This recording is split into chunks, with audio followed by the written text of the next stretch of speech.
Hey humans, how's it going? Susan Ruth here. Thanks for listening to another episode of Hey Human Podcast. This is episode 459, and my guest is Corinna Kazdin. A Filipino native, Corinna chose to leave the Philippines and come to the United States as a result of complex childhood and young adult trauma and abuse. She recounts her story in the book You Can't Tell Anyone, and now she is the director of advancement at ObriaLA, a pro-life organization whose mission statement includes STD care, health services, and education, focusing on non-judgmental service to the community.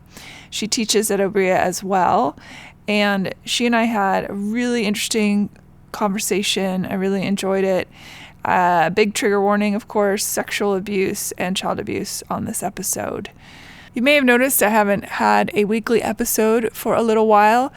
I have shifted around my focus. I've gotten really super busy, and it's just me here at Hey Human. So I am committed to continuing on with conversations with people, but I am not actively seeking them out the way I have in the past for right now. It'll probably change and come back when I get a little less busy. However, anytime I meet someone interesting or someone I think the message is real wonderful to get in the world, or somebody that is just a conversation that I would like to have because I'm curious, all the things, or maybe I think you'll be curious about, then I will have them come on the show. And so that will be the new model for a little while. And I appreciate the support and listening and all of that. Thank you for continuing to be a part of the Hey Human family. And more than ever, connection is everything. And I appreciate it. Check out heyhumanpodcast.com for links and to learn more about my guests and the show. You can learn more about me at susanruth.com, and you can find me on social media under Susan Ruthism, and I have music out there on all the music platforms. I think they're everywhere, and you can find me there as well. Rate, review, and subscribe to Hey Human Podcast on Apple, Spotify, wherever you get your podcasts, wherever you're listening to this now. Subscribe and give it a rating, give it a review. And thank you for listening. It's 9 years and wow, almost to 500, huh? It's little by little, we'll get there. Things are getting intense out there, and know that you're not alone, and we're all feeling it. And this is a good time for community and to reach out if you need help or just need somebody to talk to. Please do that. And thinking about you wherever you are. Know that you're loved and you're supported and you're not alone. All right, here we go. Corinna Kazdin, welcome to Hey Human. Thank you. Thanks for asking me to be on. We met at a cafe in Santa Monica. We were sitting next to each other, and I was there with my friend Liz, and you were there with your husband, and we all started chatting, as one does when you sit closely next to people. Yeah. At least I do. I like to talk to strangers. And I think you reached out first. I think you had asked, because we were talking about stuff, mother issues and things. To your point, I hate to be thought of eavesdropping, but, our table were like an inch away. So I thought, but it just kind of touched me, I think, because of what you said. It's what I do for a living. And then also I've had the same kind of like background in my childhood. So that's why I asked. Yeah. Tell me about you. Where are you from and what was childhood like? So I was born and raised in the Philippines, and childhood was not easy for me. I think it has a lot to do with my mom and my dad getting married when my mom now I'm 62. So understanding that when she married him, it was to get away from her mom. So she liked him. My dad was good looking when he was younger.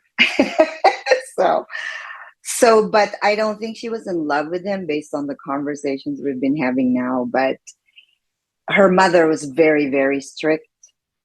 And so they weren't well off, but they're very about being proper and morality and all that stuff. My dad, on the other hand, she was, I think, 16 when they ran away. She ran away and eloped with him. And my dad was 19. They, on the other hand, they have, a lot of money because of the dad. The father had a great position in the government. And your father's? My father's father, yeah, my grandpa. While my her mom was widowed at 30 years old, I think. So if you're 62, the Philippines at that time, deeply religious country, very a relatively corrupt government. Is that correct? Yeah. I think there's corruption everywhere, but oh, for sure. I don't know much about that time because, I was little. But when I was there, when I lived there in my 20s, it was very... Marcos time? Yes. Yeah, yes. Yeah. I was during the People's Power and all that massive protest. I was there. I was never into politics because, number one, I think my opinion in politics doesn't really matter because it's just my opinion. And it's just a difficult conversation to have because we all have reasons why. So I just stay away from that. But to your point, yes, at that time, I believe. Now I heard they're a little better. I think it's definitely better. I mean, Imelda Marcos is pretty famous for, the shoes. The shoes. the 8-size shoes, but yeah. I did go to the Malacanang Palace when it opened after they evacuated, and there were 3,000 shoes, and they were Gucci, and they're beautiful shoes. So yeah. So I saw it. With your parents, with your father being raised in a completely different way than your mother, and did you have issues with your mom as well? Was there familial trauma? Yeah. Yes, of course. They were different in the sense that my grandma's all about, you don't have to be rich to have good morals and, all that stuff. While on my dad's side, it's more like, good education, and you have to be very well educated, and they don't, morals, not too much, So there was a clash on that. But I really didn't even grow up with them because when she gave, I think she was 16 when she gave birth to my sister, and we were only 11 months apart. So she gave me away to my grandma, who's very strict.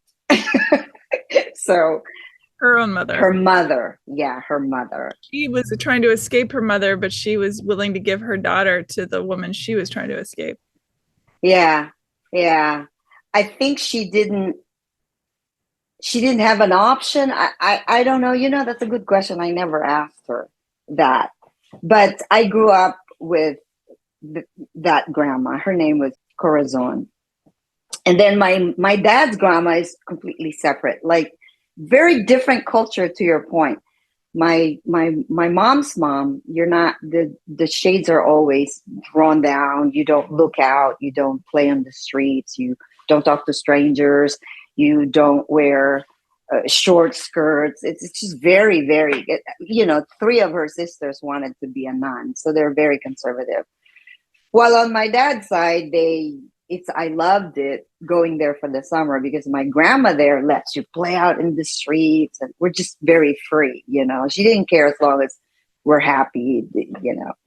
She wasn't strict at all, which was really, really fun for me as a kid when I'm there, but I'm hardly there. Was it common for a mom, if she was having children that close together, to give a child away? I would think that your father would have, being that he came from means, would step in and say, oh no, we can handle this, just get an extra nanny or something.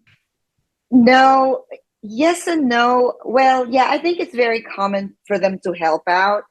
So they do take the grandchildren, but my sister was the favorite. She's the firstborn. And the favoritism it still exists. Well, first of all, she was firstborn. Second, She was very sickly as a little girl. So the attention's always been on her. And my mom, I think being 16, I mean, I would probably wouldn't even know what to do at that time, you know. So my eldest sisters was with them. I'm the one that was sent. And apparently I wasn't an easy child. So I don't know what that even means. When people say, "Oh, it's like, what you required care and nurturing and food and attention and love," and do you know what I mean? It seems to me that that's well, I think I was kind of rebellious and wasn't compliant. So well, of course. Look at what you were trying to emotionally grapple with. How did yeah, you feel about your sister then as you were growing up? we've always been close. We still are actually. Yeah. So there's just her and me. We're very close. We've been through a lot together, but we're extremely opposite. Like she's very quiet, compliant, very sweet. And I was actually her protector in school. Like when she would cry, I'd beat up the kids that actually made her cry. I don't know why. So I think that's part of the reason why I was not the favorite. Usually it's the other way around, that the first Yeah. child. Yes. Yeah. But she's little. I'm also taller than her. I'm not that tall, but for Filipino, not too bad because we're pretty much short, you know, or like if you're 5'5", you're very tall. So growing up then with this strict grandma, did you still have a relationship with your mother? Yes. Yeah. Mm-hmm. Yeah. I was always the one that was in love with my mom. I still am. And then my sister is always with my dad. It's so funny. It was very split. Even now, grown up, we joke because let's say I wanted to ask her about her dad and my dad. I go, "Hey, did you call your dad?" And or she'll tell me, "Hey, did you call your mom?" And then my husband in the beginning said, "Do you guys have the same mom and dad?" And I go, "Yeah." Because why do you say that? I go, "I don't know. We kind of grew up with it, but we just say yours, mine." Yeah. Well, what was it like being in the Philippines as a kid? What was the surroundings and school and the environment? Well, school for me was kind of tough because like I said, because my mom and dad divorced when I was 8. So it wasn't good for me, especially because I lived with my grandma who was very strict.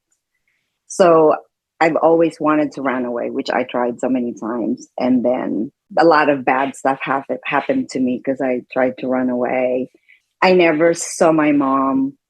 At first, I was supposed to be with my grandma and she was supposed to come home every day. And then at some point, she just stopped completely coming.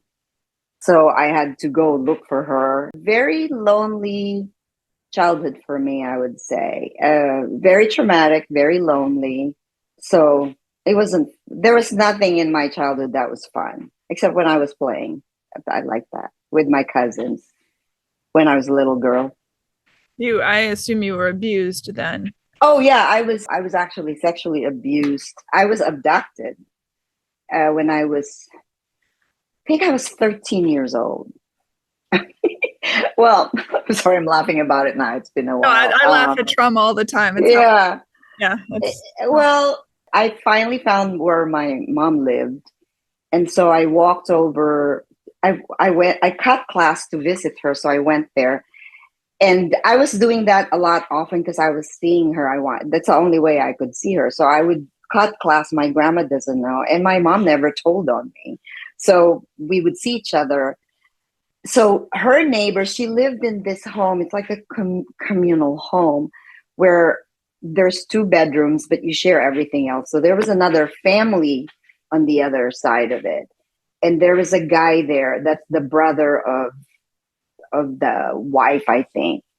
And he was always nice to me. I can't even tell you how old he was, but I know he was old because I was only 13. And he would always offer pancake or something, whatever. So I would take it. I like to eat. But one time I went there to visit my mom and she wasn't there. So he said, "Hey," so I'm familiar with him already. So I said, "Hey," he's like, "Hey, you want to see my new car? I bought a new car." And I remember the car. It was the Nissan Sigma, something like that. It was red.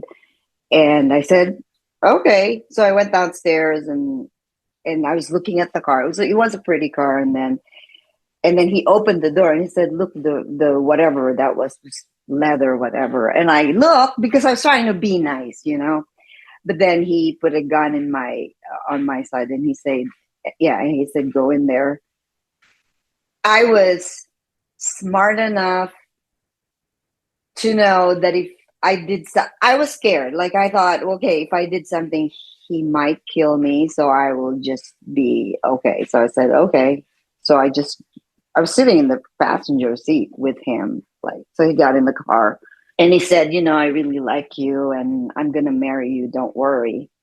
I didn't say anything. Because I figured, number one, I don't know what to say. Number two, I didn't want to cause any problems. I didn't want to say the wrong thing. I don't know. So I was just quiet. And so he was a Muslim and he drove to the mosque. There's a big mosque in the Philippines. And so he drove there. He said, oh, it's still closed. So he said, let's go to a hotel first. So I just didn't say anything. He went to the hotel and then he shut the door and he did what he did. So, a lot of women go through rape, right? I don't know what's easier if you just lie there and you pretend that it's okay so that you don't die or you struggle. But I didn't. I just did everything he wanted. And then and he was drinking beer, I remember. And when he was fast asleep, I dressed up really quietly and I was going to run away. But when, there's a peephole in the thing. And when I looked, there were two guys in the door. So I thought, I can't go anywhere. So I lied back down and I just of course I was awake all night just thinking, what do I do? How do I get away? So the next morning, I dressed up, didn't even shower. I just dressed up. And he said, okay, we could go to the temple. Was he wanting to marry you at the temple? Was that why he kept? I guess so. So then that morning we were going and he said, it's still a little early. He said, we have to be there by noon. So he said, let's just kill time. And we were in this place where so in the Philippines, when I was growing up, the movie theater is always open early. And it's funny because when you watch a movie, you pay once and you can repeat the movie over and over again. I don't know if it was ever like that here, but it was like that there when I was growing up. Same. So I said,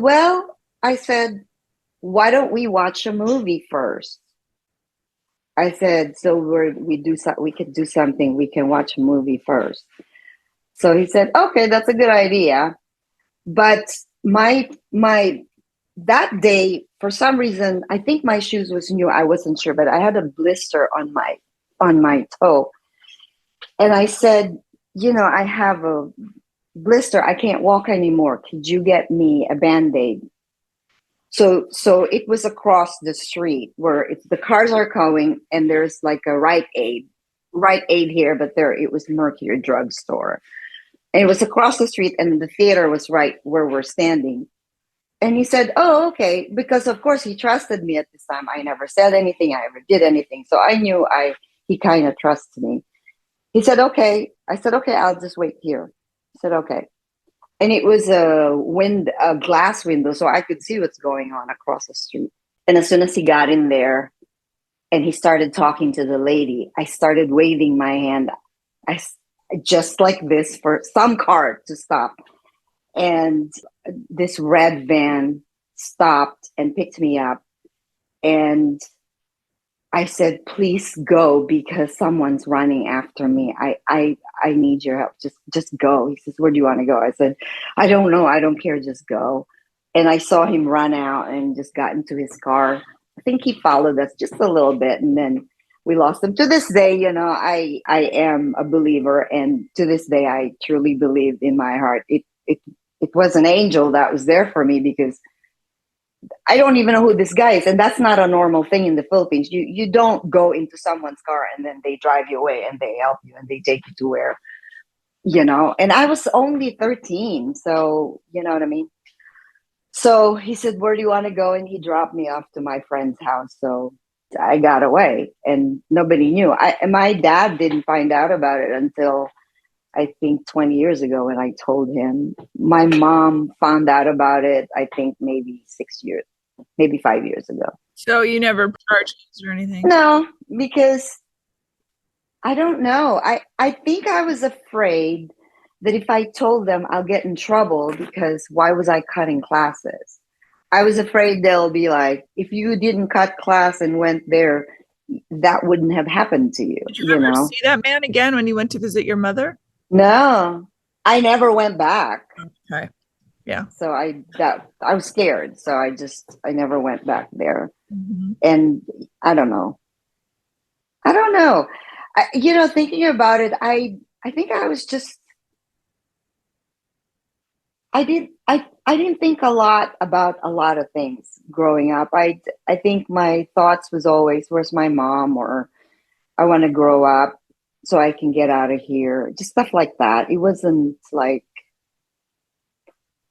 advance or like, oh, this is what I'm going to do. So I never did. I think I was just surviving, trying to be like, what do I do next? Where am I going to be tomorrow? And I still have to do well in school because I would get beat if I wasn't. So did that trauma have continuing repercussions with your own personal life? Statistically, would you become more promiscuous and or shut down completely from that aspect? Oh, absolutely. Because of that, I didn't trust anybody. And I did, especially men. I didn't become promiscuous, thank God for that. But I didn't feel like I needed anybody. I was a very angry person. I was very close. I didn't like women either. I just didn't trust anyone. I didn't trust men. I didn't trust women. I always thought if I didn't do anything about this for me, then nothing's going to ever happen. So I was very controlling. I took matters into my hands all the time. Because the one thing I remember when I was little, because my dad used to beat me physically, like beat me.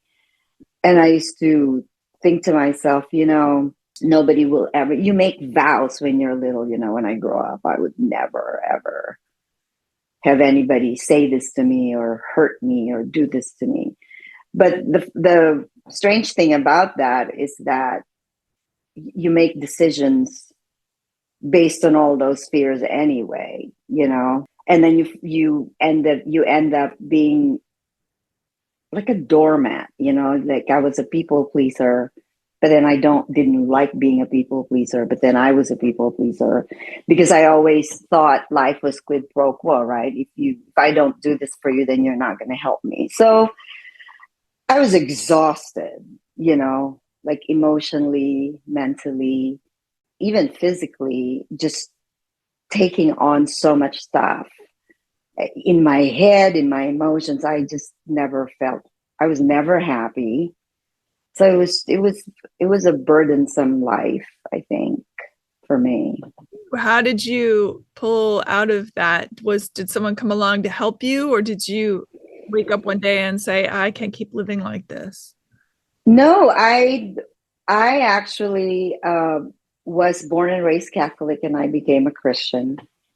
And so when I got saved, I was early in my 20s, I started to understand, because when I was Catholic, I would go to church, and it would, and not that I have anything about Catholicism, so I just wanted to.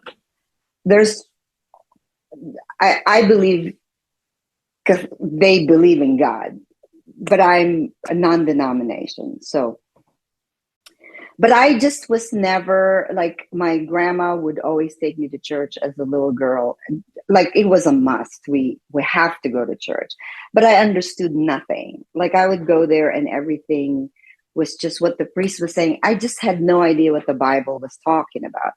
But when I got saved, of course, I was older. I was 28 or 29, and I was a single mother already. And I got to this church, and the pastor was very big on Bible study.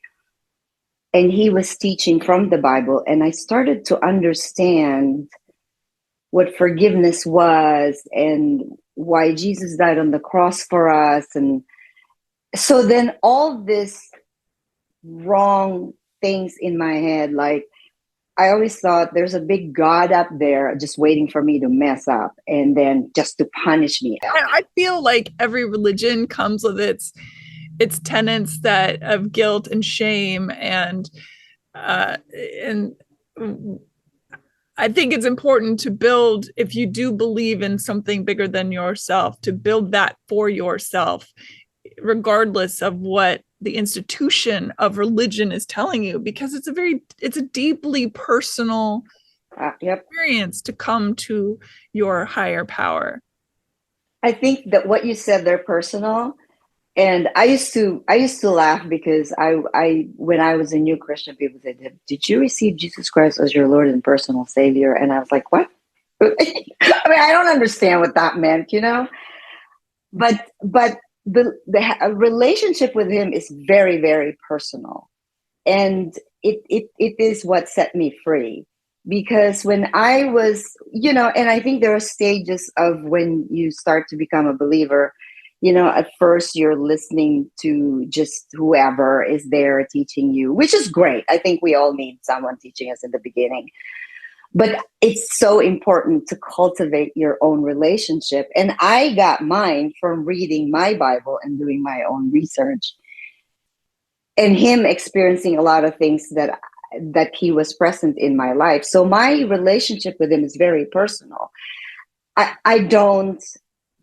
I would never impose it on anyone, but if somebody would ask me about him, I would not be apologetic talking about him because it is personal. And I also feel that a lot of the reasons why people don't want to be a Christian is because of Christians themselves.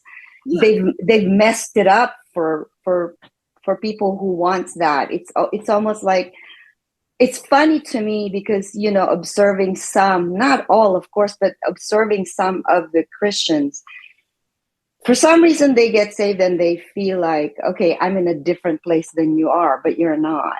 It's patronizing. Yeah, I get that. Mm-hmm. Yeah, and you never really get there. I believe. I mean, I'm a work in progress. I am never going to get it perfect and right, and I believe that until the day I die, I'd probably still be working on it. And so I'm relying on grace when I get there to be with him. Is kind of the whole point of being a human being, that we are always in the process of becoming whatever it is. We're always becoming. And yes, my curiosity is so important. And I think faith certainly comes into that as well, because there is it's not necessarily magic that I would put for the word of faith, but I joke a lot that faith isn't about whether I believe in God, it's whether or not I believe God believes in me.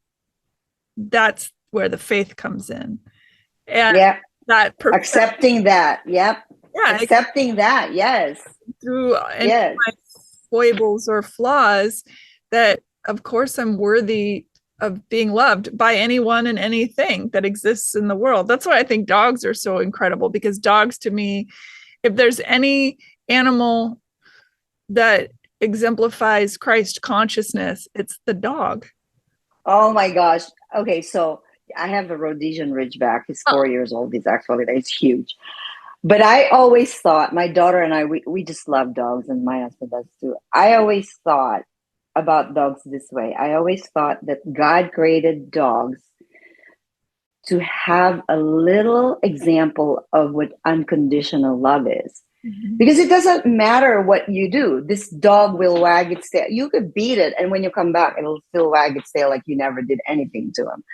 And that's why I am a little bit sometimes concerned about how some Christians kind of it's like when bad things happen, God gets blamed for it. But when good things happen, he never does.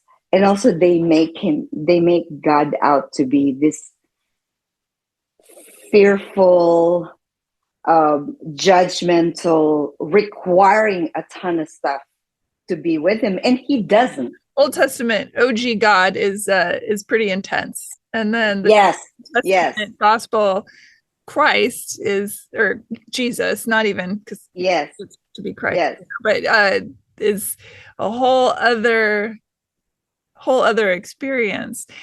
And I mean, religion, as you say, is complicated. There's that famous Gandhi quote, "I love your Christ, it's your Christians I'm bastardizing the quote, but it's basically, it's your Christians I have an issue with." But the thing is like, if you are seeking, let's just say I'm somebody who has had trauma and violence and all these things, and I have a deep hole that I'm trying to fill, and then I am given this opportunity to fill it with something omnipotent. There can be, if you haven't healed to a certain place, I think there can be the shadow side of that comes into play, where I'm righteous. Yep. I know more than you. Yep. I'm right, you're wrong. But the whole point of free will is to discover things for yourself. That's the gift of free will. If you believe this kind of thing, the gift of free will. Yes. The idea that, and I've said this on the show before, if I were an omnipotent being and someone worshipped at my feet because they were made to, I would be less interested in that than someone who maybe eschewed me from the start and grew to love me, and or loved me based on their own relationship with me, not because someone else. I think things get complicated anyway. I feel like a God would be far too busy with some pretty big matters to worry. But then the eyes on the sparrow, and I get that too. But I mean, it's all incredibly fascinating. All of it. Religion fascinates me to no end, and those who are deeply entrenched in religion fascinate me to no end. It's an endless conversation. Well, to your point, it's like I've had to go through therapy. Not because I'm a believer, yes, but I also believe God created the doctors and these people to help you out, because we need something audible. Otherwise, we'll be like, wait, what? You do need someone. And I am a proponent of therapy because I think it really helps. It helps people. Somebody asked me, what do therapists do? And I said, actually, they don't even do anything for you except they sit and they listen to you and they help you. They ask the right questions that helps you think about it. And then the thought process of, because that's what it did for me. I was very blessed to have a really good therapist. I remember my first therapist I was 29 years old, and I had never raised my hand on my daughter because I don't believe in spanking. Because I received it. So when I became a mother, I said, I don't know how to be a good mom, but I think that if I just reverse what I got, she may come out okay. So that's what I did. So I didn't spank her. I tried really hard not to repeat things. But there was this one time I was so angry at her that I felt this anger overcome me. And then I thought, oh my God, something's wrong. If I don't go to therapy, I'll become my dad. So the next day I started looking for a therapist. So I love this woman. I don't know if she's still alive. I hope she is, but she was my therapist. And it's funny to me because the first time you see Filipinos in my generation only go to therapy when you're crazy. So they don't believe in therapy. They think that you should be able to figure out your own self. But I'm happy that I didn't believe that. So I went. And I remember sitting there, I said to her, okay, I'm going to see you because I think I don't want to lose it. And I don't want my daughter to suffer. So I said to her, but I don't want you to talk in that funny voice. And she said, what voice? I go, that little voice that you guys talk to, like quiet and stuff like that. I go, just talk with your normal voice. She goes, what do you mean? She said, this is my real voice. And I go, oh, okay. She was trying to make a voice or something to just keep me calm. But I was seeing her for a year. And after a year, right before it was a year, I said to her, I need to quit. She said, why? We haven't even gotten to the surface of your problem. We're in a good place. I said, no, because I don't want to be a therapy junkie. I said, I said, what am I going to do when I can't afford you anymore? Then I won't know how to solve my own problem. I said, I don't want to be that, and to your point about what happens to you when you have such traumatic childhood, I had never, ever felt that I could rely on someone. And so to me, the therapy was a crutch. And I was like, oh, no, I am not going to rely on you because everyone that I relied on failed me. So I'm not going to rely on you. So even if she didn't want me to stop, I stopped, but I didn't stop learning. I started reading books, Boundaries, whatever books you have there.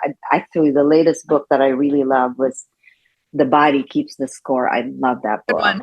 That's a good one. Love that book. And there's another book I also love, which I wished I read it before anything else. It's How We Love. And it talks about childhood imprints and stuff like that. So Children of the Self-Absorbed is another good book.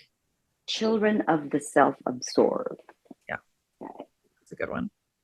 It's got a green cover, if I remember correctly. Well, sounds to me like although you had some really terrible things thrust upon you, that you still maintained a level of self-awareness that buoyed you through. I think you're spot on. Many of us with that traumatic childhood have this hyper independence, good or bad. Mm-hmm. It certainly isn't always good to have that, but it exists in us. And it sounds like you're kind of fighting that, obviously, but I think it's really fascinating that you would have that awareness, say, oh, I don't want to become addicted to therapy, because I think that's a real thing as well, where you can, to me, that is also coupled with religion. I can do all these terrible things because I will be absolved by my priest, or I can let go of my life because God is in control. It's like, again, we have free will. And that's kind of one of the main points. So you over everything to this. My other frustration, and I'm just pontificating, no pun intended at this point, but the idea that we are okay with an omnipotent power being omnipotent and understanding what the word omnipotence means, and then we start breaking it down like, well, God is omnipotent but hates gay people or hates this or hates that. It's like, well, either he made everything, right, or he didn't. So which is it? And so that kind of is really, thank you for saying that, because that is one of those statements that really, personally, I feel like, how could you say that? So when people say that to me, I always say, well, what kind of God do you serve? Because the God that I serve, that I know, created everybody the same. The love that he has for me is also for gay people, because he created us all equally. What are you talking about? I don't understand. So that kind of makes me upset, because that's the one thing that I'm thinking. It's like, you talk about free will. I've always said free will either makes you or break you. It really does, because it depends on how you think of it, how you're using it. And I don't believe at all that God said, if you're gay, you can't come to me and you can't pray to me. I have in my family, I have a gay cousin. I have two of them, So I'm a believer. So what am I supposed to tell them? I'm supposed to go, oh, hey, by the way, I'm going to heaven, but you're not. My God hates. By the way, you know what I mean? It's like, It does seem Seriously. Yeah, no, thanks for bringing that up. Humans have their own ideas about things, and then they mold their God to fit that. Yes. And in that case, suddenly humans aren't made in God's image. God is made in the human's image. And right then you're losing the plot, in my humble opinion. I mean, I could talk about this stuff forever. I don't know if I'm right or wrong. It feels more right to look at the entirety of a creation of the world, an entirety, to believe that it is from grace and not, and I'm not even religious, but I have a deep connection to humans. Make me insane, don't get me wrong. They get on my last nerve. But the idea of the whole of the entirety of a thing is created. It either is or it isn't. It's the only time I see binary, I suppose, because I live in a world of gray scale and the multitudes and the multiplicities of things. Also, that includes grace. Because if I'm an omnipotent being, I can do anything I want. I can feel it, it's everything exists because I've made it so. My faith is in God that gives me a free will to do what I want. But everything, this is my belief, everything that I do will have its own consequence, because it's true. You can't do anything and not have a consequence, right? So that's why it's free will. And the relationship with God is really all about faith. It's either you, to your point, you either believe that there is a God who created everything and he is omnipotent, omniscient, or all-knowing, or you don't. For me, my faith drives me because I do believe in my God. I do, and he is what drives me. And that's why this is what I do. So, just as an example, of course, I work for ObriaLA. It's a clinic for women who gets pregnant, and if they choose to carry their baby, we treat them. If they don't want to carry their baby, we don't treat them any different. You know what I mean? Because what am I going to do? Oh, you don't want to keep your baby and we can't see you anymore. Do you know what I mean? It's not like that. But a lot of people get so angry at, if you're not the other kind of clinic, then you're not a clinic anymore. And that's not true, because we do way more, way more. Like, we have, one of the things I teach is a class. I teach a class for the common denominator, believe it or not, for the women that get pregnant are from broken homes, broken families. Whether people want to admit it or not, we do need a unit. We need a mom and a dad to be there. But do we need a healthy one? A healthy parental, whatever that looks like. Doesn't have to be mom and dad. To me, I could be mom and mom, or dad and dad, or I personally, I would have preferred being raised by a pack of wolves over my mother. And she and I have had, she and I understand that, and she herself wishes she had never had children. She said it on this show. So we have that understanding. Let me ask you, how does that make you feel? I'm so cute. That's why I talked to you that day, because I was like, oh my God, my mom never said that to me. So I never asked. I should probably ask. But the only thing I thought was, okay, she could have terminated me because we were only 11 months apart. But she didn't. She kept me. So I thought, okay, I'm grateful she wanted me to be here. But how did you feel when she said that? My mother spent most of my childhood telling me that she didn't really want me, whether that was physically or verbally. And so she made it sure that I knew that she wanted to abort me, but my father talked her out of it. Right. So I carried that with me. Having that underpinning of your childhood of creates its own, aside from the abuse, it creates its own thing, right? There's several layers to trauma.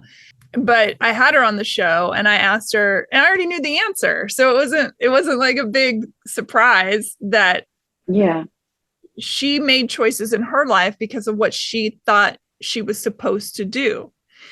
I think the most powerful moment anybody can have in their life, or at least in the top 10 most powerful moments, is to know that our parents are also human beings. Because once you put them in that place, suddenly they exist in their own realm, and it has little to do with me. I didn't ask. Absolutely. Well, actually, I do. I'm in my belief system. I did ask to be born. In my belief system, I believe the soul makes choices based on whatever they want to learn. So I picked these people to be my parents, and I picked because my dad. I'm my dad's favorite child, and and my brother is my mom's favorite child, and I think whatever moment of choosing I made as a free floating soul, thank God I picked that balance, because it would have been really difficult if both my parents had the feelings that my mother had about me growing up. Do I think my mother loves me? Yes. Do I think she loved me then? Yes, but it's complicated. She again, that lineage of trauma, she herself carrying so much trauma without she's never gone to therapy, without any kind of ability to transmute that trauma. All she could do is put it on me because of her feelings about her mother or her father, so once you see that, I think I don't know if it makes it easier, but it makes it more understandable. And so I had that moment. I would call, I don't know if it's a nervous breakdown. I don't know what it was. I was 18 years old, 17 and a half. My best friend in high school and I had taken acid, and a lot of acid. I think we were on 2 hits of acid. And this acid felt like it lasted forever. It was like a 48-hour high. So my body was tired and open. And I'll never forget this. I was sitting in my room and I was having the experience of seeing my entire life playing before me. I could see everything, every moment, and it played as if I were dying. And I was sobbing, crying. And I remember my big brother came in. He said, "Are you okay?" And I said, "No, I'm not okay." And I'm just gonna make me cry. I remember looking at him and I said, "Mom's human." And he's like, "What?" I was like, "I can't explain it. It makes me want to cry." And so that was the moment where it was, if you talk about the angelic moment of the person in the red car, the truck that picked you, or the van that picked you up. For me, that complete breakdown of self was otherworldly. And it was a gift of, it's not my fault. I couldn't have done anything about it. I couldn't have changed it. There was literally nothing I could do but be the rock in the water, and the water would go around me, and how I was shaped by that water had little to do with me. I was just a rock in the water, And it was such a pivotal moment. Now, that isn't to say I did not do gobs of therapy after that. After I got out of the house and went to college and was still carrying a lot of my trauma, and then started therapy after college and was in therapy for a very long time, dissecting everything.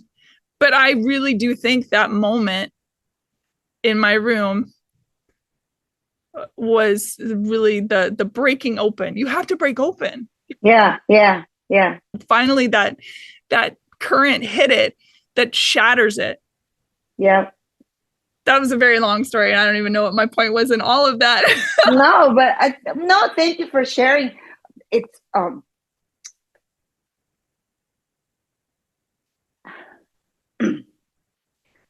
it's just like, I feel for what you shared. So thank you for sharing that. And I think that, as a mom, like it's a choice that I only have one child, because I don't, we're very close, my daughter. I don't know if I could do it again, because it takes so much to bring a good human being. And even then, it's really not up to you alone, So again, for me, I believe God has been helping me raise this child, because there are things that I don't even know how she turned out to be. For me, she's perfect, but that's my opinion. My mother would say the same about me, though. That's the right. Yeah. You would ask your It's mother, hard. she would say, "Oh yeah, I love her," but or your father or whatever. It's twisted by whatever their trauma is. Exactly. Exactly. And so to your point, it's like I knew my mom just didn't, she's not a mean person. She doesn't know how to be a mom. And because she was never mothered, her mother was alcoholic. Yeah. And she became alcoholic. I mean, she didn't get sober until I was 30 years old, you know? So most of my childhood, my young adult life, she was alcoholic. And so you get all this, it just keeps, I mean, to this day, it's like, like she can't sleep with the lights off, like and I said, Mom, why? I'm here. There's a faint light. And then one day she told me, she says, you know, when I was little, she said, my mom and my older sister went out to get something, but they locked the door so I don't go out because I was asleep. But they turned off all the lights. She said, and then I woke up in the middle of the night and I was trying to grab the lock because I was so scared I couldn't see anything. She was only 4. She has so much trauma. And I know she has more trauma than I know. And some of the trauma she shared with me, I was like, what? So it to your point, it's like then they become human to you. It's like, okay, she has suffered so much and she's never had therapy either in her life, you know? So now we talk, and I love my mom. I still do. I love my mom like I always have when I was a little girl. Yeah. Right. But I look at her and sometimes I feel like I'm the adult. Yeah. You know what I mean? Because you kind of are in a different place, but at the same time, I'm okay with it, you know. But then once in a while, there would be some thing that you would expect a mom to be like, just to be a mom, you know. Even at 62, I never thought I'd still think that. But there's this one simple incident that I thought, couldn't you have just said something to make me feel better? It's just saying something. I don't even want you to do anything. Just say something, just so I could feel the love that you have for me. I know you love me. I just want to feel it just for a little bit. But she doesn't know how to express it either because she was never told that she was. I don't think anybody in her life has ever said to her from her relatives or anyone to say, I love you. I'm glad you are here. I'm glad you existed and you're existing. Nothing. This is the tricky thing. This is where that hypervigilance and hyperindependence come into play, is because we are the little girl that lives in us, or the little boy that lives in people, or whatever, however they identify, the little person that lives inside of an adult wants desperately to hear those things, desperately. And they'll then choose partners in their life or friends or whatever to try and fulfill. And for a long time, I chose terrible partners that were fulfilling this hole that was mom, and playing out the exact same way, withholding, abusive, never physically, but verbally, or, whatever it was. And the truth of it is we have these expectations on others to be a certain way based on our needs or the needs of our inner child or what seems right or wrong.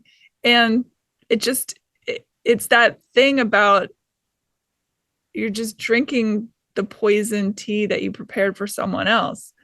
It's unlikely you will ever get the thing you want. And even if you get an eking of it, it will never be the whole meal. And you can either settle for breadcrumbs, or we can make our own steak dinner. Breadcrumbs from the other person, it's just not going to happen. So when I'm asking my mom, did you wish you never had children? I've already made a steak dinner for myself. So when she throws the breadcrumbs on the table and says, I wish I'd never had kids, or it just wasn't really for me, I leave. Does she feel the same way with your brother or no? No. I mean, yes, she does in that we represent a part of her life that she never wanted, that she made choices for, but that, but it's not like she worships my brother. Do I think she loves me? Yes, I do. I believe she loves me the way she is capable of loving me. Do I think she's proud of me? Yes. And we are in a way better place now in adulthood Yeah, for than sure. than childhood. And she'll say, "Oh, you were such a rotten child." I was a rotten child because of this horrible experience. That's the thing that cracks me up. It's like there's no such thing as a rotten child. No. Child is directly, it's like beating a dog, as you said. It's like beating a dog and then being shocked when the dog snaps. Yeah. It's you don't get both things. So anyway, that's neither here, and it's not about me. I've already talked way too much about myself on this because but I loved it. I thank you for sharing, and I appreciate it very much. But I do want to say, I think it's incredible that you made the decision when you had a child to stop the cycle. Yeah. And that's so humongous. And I want to say that to you. That I am thankful for that, because what you beget her, she'll beget whatever. And she's an amazing mother. There you go. And so I say to her, I wish you're my mom. She's an amazing mom. This is what changes the world. Yes. This is what changes. Stopping the cycle. Yes. Stopping the cycle. So good on you. I'm curious, because you understand trauma from a personal and visceral place, and you have people come into your clinic, which is a pro-life clinic, really. I mean, that's the whole thing of it, that knowing this and knowing that the potential for trauma to beget more trauma, does that ever come up? I mean, how do you help mothers whose maybe default is to violence or anger not go down those pathways? So we can really, in reality, we can only walk with them as much as they allow us to. But what the help we do with them are when they come into the clinic, sometimes we'll see them, ultrasound, counseling, and then if they want lessons, they come to me. But when sometimes we'll speak to a patient and they'll say, what options do I have? What do I want to do? Right? They'll ask. That's always up to them. The decision is always up to them. You mean not keep? If they want to, that's up to them. Because we will never coerce or force someone to do something that is not their decision, right? But we will never deny them of the care, no matter their decision. So sometimes we'll have a patient will come in and say, well, I don't want to keep the baby because I don't have any money. But we have amazing donors that would support, would help the baby if that is the only reason. And there's so many reasons why they don't want to keep their baby. And sometimes we go through all these options that they can have. But at the end of the conversation, they still say, not they, but some of them would say, well, I still don't want to keep the baby because I think it's better if I just terminate.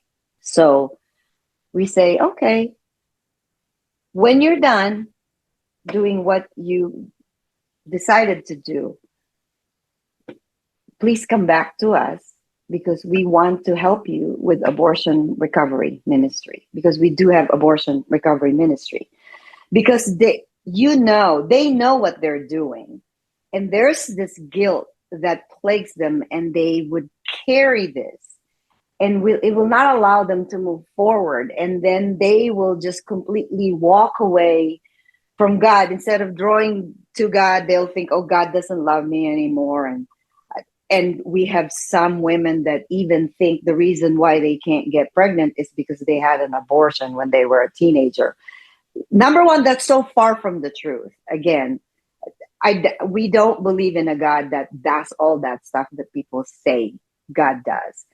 And, it would take for me forever to walk you through why I think this, and we don't have that time. So, but if they choose that route, that's what we offer them. We say, come back here. We will give you the abortion ministry recovery and, help you process this.